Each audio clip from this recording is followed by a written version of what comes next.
They say a huntsman still protects this land, a ghostly guardian bound to these ancient ruins.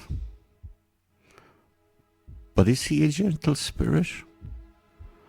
Or is the truth behind the legend of Duckett's Grove something far more chilling? Let's journey into the heart of one of Ireland's most haunted locations to separate fact from folklore. Maybe, just maybe, have a real encounter with one of Ireland's most famous ghosts. This is a search for the lives that linger long after death.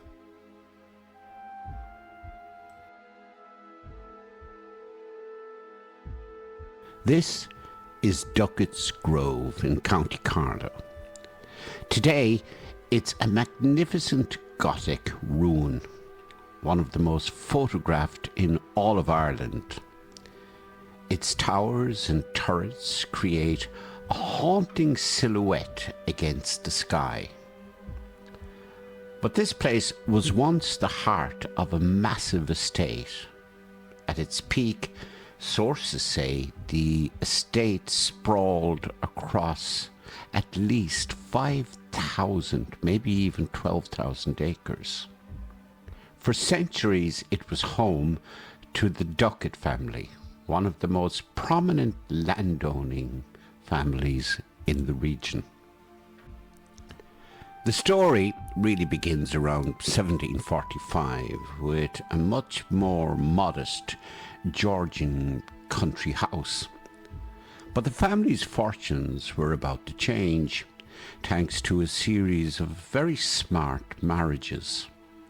In 1790, William Duckett married Elizabeth Dawson Coates, the heiress of a wealthy Dublin banker.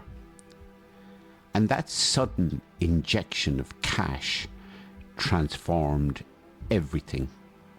In the 1820s, their son, John Dawson Duckett, hired the architect Thomas Cobden to redesign the house into the spectacular Gothic revival castle we see the remains of today. This was a place of immense power and prestige. But with great houses, you often get great tragedies, and in Ireland, you get curses. They call it a pishogue, a specific kind of curse meant to bring ruin and despair. Local legend claims that the last Duckett to live here, William Duckett, had an affair with a young local woman. When she died tragically in a riding accident on the estate, her grieving mother laid a curse upon the family, summoning a banshee whose wails would forever signal their doom. The banshee is one of the most terrifying figures in Irish folklore, a female spirit whose shriek foretells an imminent death in a family. Locals claimed to hear her cries echoing through the estate right before real-world tragedies unfolded. One tale speaks of a woman who heard the wail and died right here on the grounds, while another tells of a gardener who heard it and returned home only to find his mother had passed away. The family's fortune did, in fact, crumble in the early 20th century. The last male heir, William Duckett, died in 1908. His second wife, Maria, eventually abandoned the grand house in 1916. After that, it was briefly used as a training camp by the local IRA during the War of Independence, before being left empty. Then, on a fateful night in April 1933, a mysterious fire gutted the entire mansion, leaving only the stone shell you see today. The cause was never officially determined. Amidst the tales of the banshee, another spirit is said to remain, the ghost of William Ducat himself, the very man at the centre of the curse. But unlike the terrifying wail of the banshee, his presence is described as something else entirely. Witnesses have claimed to see him on his horse, a full-bodied apparition watching over his former home before vanishing. Some have even reported seeing a whole spectral fox hunt ready for action. It's this huntsman, this lingering echo of the lord of the manor, that people say is a protective spirit, a comforting presence guiding those who get lost in the woods back to safety.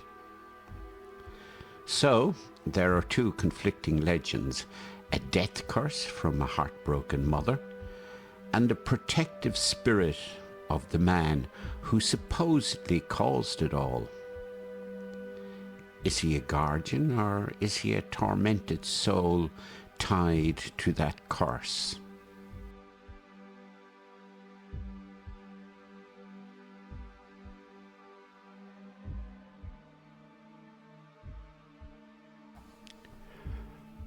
Perched on the edge of the rugged coastline at Kinsale, Charles Fort stands as one of Ireland's most imposing military structures.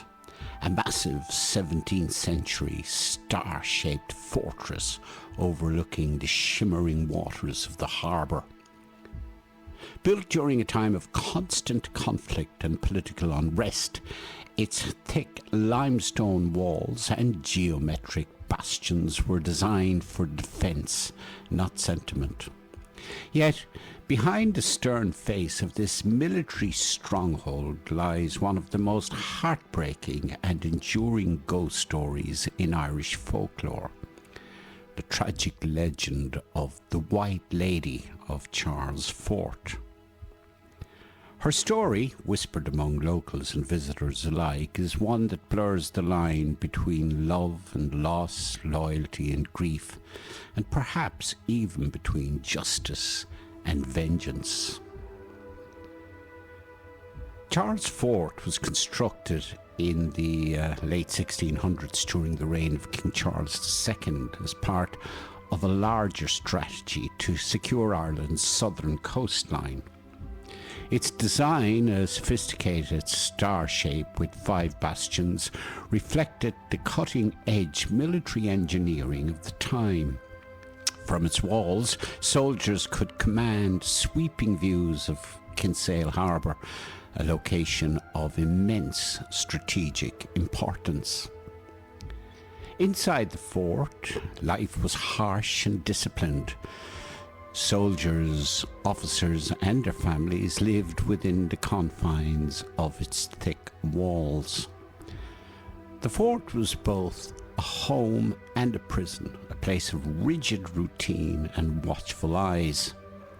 Amid the sound of marching boots and the smell of gunpowder, a story of love and tragedy was about to unfold that would haunt the fort for centuries to come. The tale begins with Wilful Warnder, the beautiful young daughter of the fort's commander, a man known for his strictness and devotion to duty. As the story goes, Wilful fell in love with Sir Trevor Ashurst, a handsome young officer stationed at the fort. The romance, tender and pure, blossomed amid the austere backdrop of military life. After receiving her father's blessing, the couple planned a lavish wedding within the walls of the fort, a rare moment of joy and celebration for the garrison. On their wedding night, the fort was alive with music, laughter, and candlelight. The White Lady's legend begins here, in the brief glow of happiness that would soon be extinguished.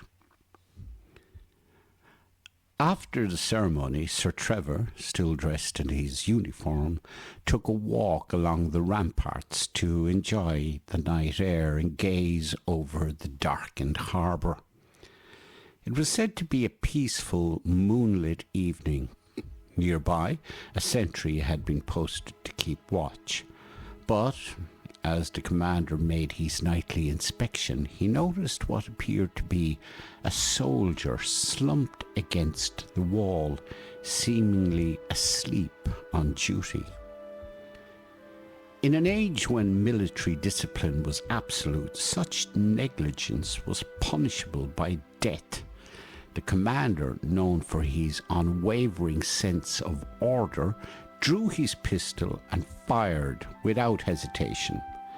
The shot echoed across the fort, shattering the calm of the night. When he approached the fallen figure, the commander discovered, to his horror, that it was not a sentry at all, but his new son-in-law, Sir Trevor. The young officer had returned to the ramparts to admire the view, exhausted from the long day of festivities, and had paused to rest. The commander's moment of fury had destroyed everything he loved. Overcome with guilt and despair, he turned the gun on himself, dying instantly beside the man he had killed.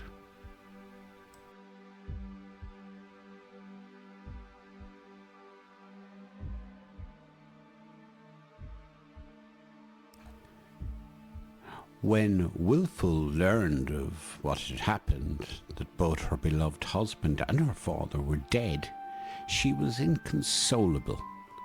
Still wearing her wedding gown, she ran to the ramparts where the tragedy had unfolded. As dawn broke over the harbour, witnesses claimed to have seen her standing on the edge, the morning wind catching her veil. Moments later, she leapt to her death. Her body was never recovered, and in that absence of closure, the legend of the White Lady of Charles Fort was born. For centuries, visitors and soldiers alike have reported seeing her wandering the ramparts, her white gown glowing faintly in the moonlight. Sometimes she is seen standing at the same spot where her husband and father died, gazing out across the water. Others have claimed to hear her soft sobs carried on the sea breeze, or to catch a fleeting glimpse of her reflection in the stone walls. But her haunting is not always sorrowful. Many stories describe her as a kind and protective spirit, especially toward children who lived at the fort during its later years. Families once stationed there told of a gentle woman in white who would comfort crying infants or guide lost children safely home. These encounters paint her as a guardian presence, forever bound to the place where her heart was broken. Yet other accounts speak of something darker. Some military officers reported being pushed or struck by unseen hands, particularly on the staircases and ramparts. Others claim to feel a sudden chill or overwhelming sadness in certain corridors, as if the air itself carried the weight of her grief. A few even described seeing her face, beautiful but filled with anguish, before vanishing into the walls. This contradiction between the gentle guardian and the vengeful ghost lies at the heart of her legend. Some believe that her soul is divided, torn between love and rage, forever trapped between two worlds. Perhaps she protects the innocent because she remembers love, yet lashes out at those who remind her of duty, discipline, and a terrible mistake that destroyed her life. Others interpret her presence as symbolic. The White Lady is not merely one spirit, but a reflection of Ireland's own haunted past, of loyalty and betrayal, of family tragedy intertwined with military history. Her story speaks to the way love and loss can echo through generations, shaping not only memory, but the very places where they occurred. Today, Charles Fort stands as a national monument open to visitors who walk the same walls where the tragedy once unfolded. From its bastions, the view of Kinsale Harbour is breathtaking, calm, serene, and timeless. Yet many who visit say they feel something more than history lingering there, a presence subtle but unmistakable. Guides still tell the story of the White Lady, and some guests have claimed to see a figure in white drifting along the ramparts, especially at dusk. Others describe the faint scent of salt and roses, or the soft rustle of silk in an empty corridor. For believers, these are signs that willful wonder has never really truly left. For skeptics, the legend remains a captivating tale, one that fuses romance, tragedy, and the enduring mystery of Ireland's haunted heritage. Is the White Lady a gentle bride eternally searching for peace, or a tormented spirit bound by sorrow? Perhaps she's both, a reminder that love, once lost, can echo beyond the grave. In the quiet of the fort, as waves crash against the rocks below and mist drifts over the harbour, it's easy to imagine her there, standing in her wedding gown, veil fluttering, eyes fixed on the sea. She's not merely a ghost story.